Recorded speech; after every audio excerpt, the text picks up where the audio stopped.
Hello friends, आप सभी का हमारे चैनल पे स्वागत है। तो आज हम डिस्कस करने जा रहे हैं बैचलर डिग्री प्रोग्राम बीडीपी का ECU 03 मैनेजमेंट थ्योरी के कुछ इम्पोर्टेंट क्वेश्चंस। तो चलिए डिस्कस करते हैं। ये क्वेश्चंस आपको अपने एग्ज़ाम्स में देखने को मिल सकते हैं, तो आपको इन क्वेश्चंस को एग्ज़ाम में जाने से पहले ज़रूर रेफ़र करना चाहिए। अगर आपको इनके आंसर्स भी चाहिए तो आप कमेंट करके बता सकते हैं, हम आपको इनके आंसर्स भी प्रोवाइड कर देंगे। तो चलिए शुरू करते हैं। क्वेश्चन नंबर 1 है explain nature and scope of management. इसमें आपको मैनेजमेंट का नेचर एंड स्कोप बताना है। तो चलिए नेक्स्ट देखते हैं।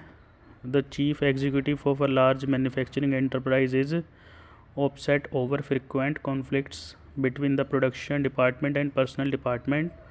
The enterprise is organised online and staff pattern. What can be the possible causes of this conflict and what steps can be taken to reduce and overcome it। तो इसमें आपको बताना है कि जैसे कि जो लार्ज मैन्युफैक्चरिंग एंटरप्राइज होती है वहाँ पर जो यूजुअली और फ्रिक्वेंटली जो कॉन्फ्लिक्ट्स आते रहते हैं प्रोडक्शन डिपार्टमेंट के बीच में और जो पर्सनली यानी कि जो वहाँ पे एम्प्लॉय है उनके बीच में, तो वो आपको यहाँ पे देखना है कि जो यहाँ पे एंटरप्राइजेज़ है जो कि ऑनलाइन या जो स्टाफ्स है जो यहाँ वर्क करता है, तो जो उनके बीच में जो भी कॉन्फ्लिक्ट्स होते हैं तो उनको यहाँ पे आपको एड्रेस करना है। और यहाँ पे कौन कौन से कोजेज़ हो सकते हैं कॉन्फ्लिक्ट के और आप कौन कौन से स्टेप ले सकते हैं उनको कम करने के या उससे पे ओवरकम करने के। तो इसमें आपको ये सभी लिखना है। तो चलिए नेक्स्ट देखते हैं। What is motivation. Discuss financial and non financial motivation for employees with suitable examples. इसमें आपको मोटिवेशन के बारे में बताना है कि मोटिवेशन क्या होता है और आपको फाइनेंशियल मोटिवेशन और नॉन फाइनेंशियल मोटिवेशन दोनों के बारे में बताना है। तो जैसे कि हम जानते हैं कि मोटिवेशन दो तरह के हो सकते हैं, एक तो पैसे से रिलेटेड हो सकता है और एक हो सकता है किसी पोस्ट से रिलेटेड या रिस्पेक्ट से रिलेटेड। तो आपको इन दोनों के बारे में बताना है। नेक्स्ट देखते हैं।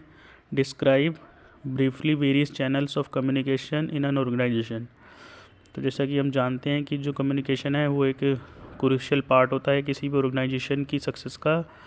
तो इसीलिए यहाँ पे बहुत सारे चैनल्स होते हैं, मीडियम होते हैं कम्युनिकेशन करने के एक ऑर्गेनाइजेशन में। तो यहाँ पे आपको सभी चैनल्स के बारे में डिस्क्राइब करना है 1 बाय 1। चलिए नेक्स्ट देखते हैं। Why is training and development needed in an organisation. Discuss also state the features and requirements of training. तो यहाँ पे आप सभी को ट्रेनिंग और डेवलपमेंट के बारे में बताना है जो कि नीडेड होती है एक ऑर्गेनाइजेशन में, डिस्कस करना है। और आपको फीचर्स और रिक्वायरमेंट भी बतानी है ट्रेनिंग की कि ये क्यों ज़रूरी होता है हमारी एक ऑर्गेनाइजेशन में। नेक्स्ट देखते हैं। Explain theory of scientific management by F.W. Taylor with its features and limitations.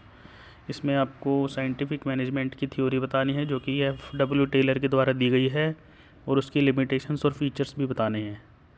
तो चलिए नेक्स्ट देखते हैं। Explain managerial functions that are undertaken by managers in an organisation. तो इसमें आपको मैनेजरियल फंक्शन बताने हैं जो कि एक मैनेजर के द्वारा लिए जाते हैं एक ऑर्गेनाइजेशन में, ताकि जो कि मैनेजमेंट है वो स्मूथली फंक्शन कर सके, फ्लेक्सिबल रहे और जो उनका काम है वो बिना किसी रुकावट के होता रहे। तो चलिए नेक्स्ट देखते हैं। अब यहाँ पे आपको शॉर्ट नोट लिखने हैं किसी भी दो पे। तो चलिए देखते हैं। Write short notes on any 2 of the following.